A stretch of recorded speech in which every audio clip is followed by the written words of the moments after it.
All right, the wingman, little content. Watch the game. Seahawks versus the Cowboys. Preseason game. The Seattle Seahawks, the stadium was packed. I don't know if they had any empty seats. And I've been corresponding with a few folks from Seattle, diehard Seahawks fans, and they're big on the 12th man.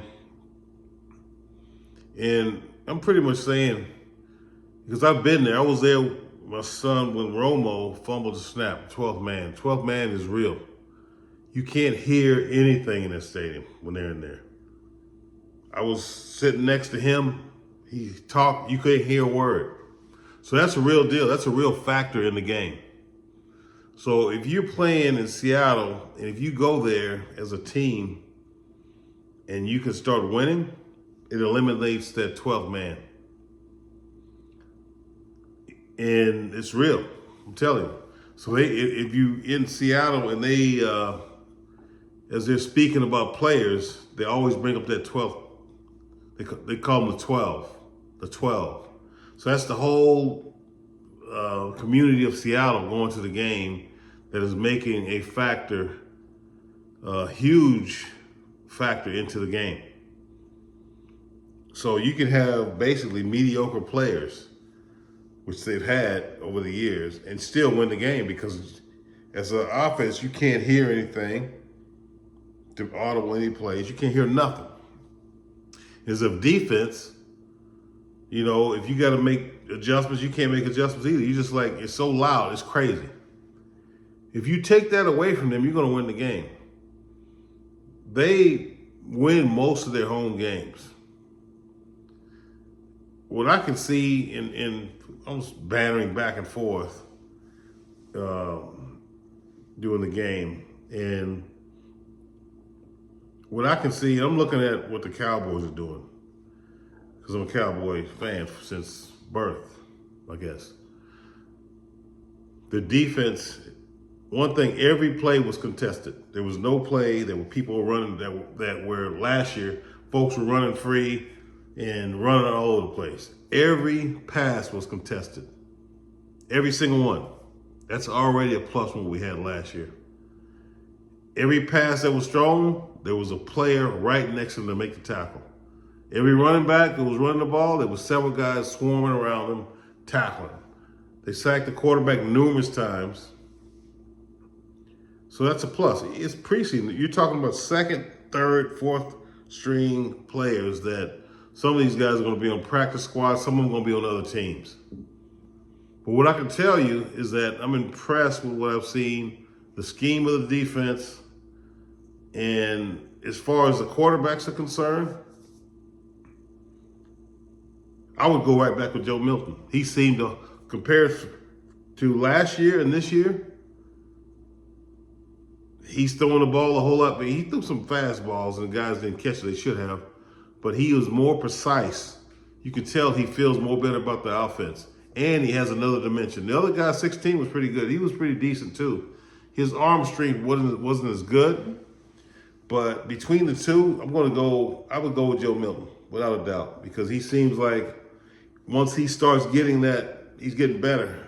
He's gonna get better and better. So breakout players. Brown. Twigs. I was looking for the one guy, what his name is, White. He dropped a couple, or he had a couple of good plays. He's going to be good. But the defense, the whole defense, except 21 he had some penalties, 3 of them, but he was trying to be aggressive, so he can work on that. But the defense was wow, and these are second, third stringers. They shut them down to 7 points. So we don't need to be a top 5 defense. Just give us, let us break in the top 10. We're good. We know what the offense is going to do, but we got this tight end. Whoa, this guy he dropped a pass, but his range is crazy. He's catching stuff like, wow, this guy, he's going to end up starting before the year and he will end up starting. This guy, he just has it. And this Brown guy, he reminds me of Dez Bryant.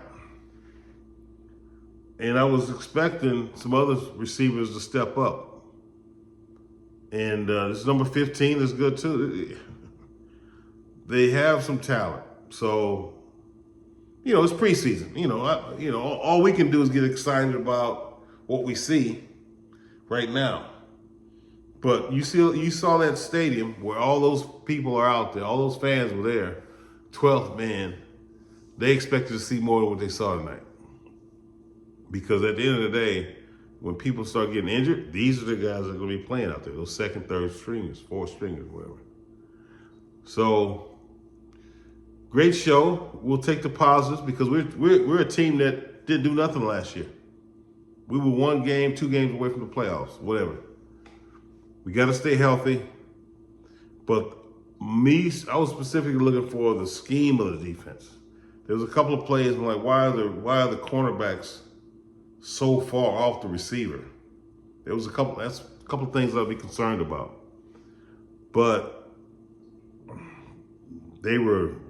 anytime somebody was catching the ball, they were right there. You didn't get 1 more yard.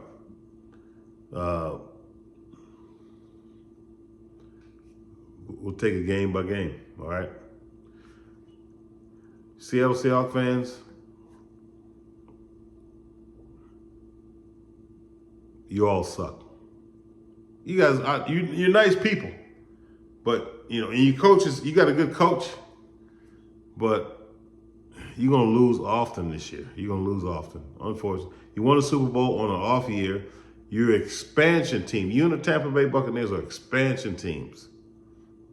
You haven't been around for the history. You started in 74, 76, whatever it was. You guys just came to the league. You don't really have a right. You don't have the seniority, okay? You don't have the seniority. And, okay, Seattle Seahawks fans come, Supersonics fans go. It's all good. You're going to never be right. You're never going to beat this. You want to be like this. You ain't going to beat this. Bye, Felicia.